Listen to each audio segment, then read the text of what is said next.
Hello বন্ধুরা, আজকে বানাবো পুরভরা চাল কুমড়ো ভাজা।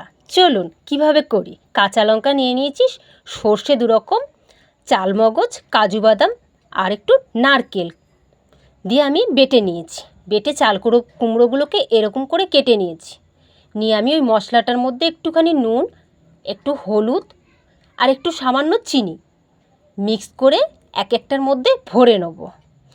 সুন্দর করে ভরে নেবো, আর বেশি পাতলা করেও যেন বাটবে না, একটু শক্ত করে বাটবে।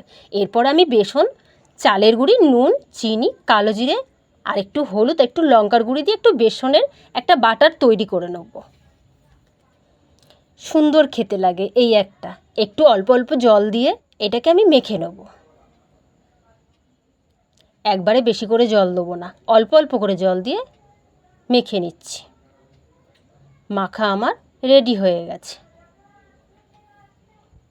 এরপরে আমি কড়াইতে তেল দিয়ে এক একটা করে এপিট ওপিট লাগিয়ে তেলে ছেড়ে দেবো।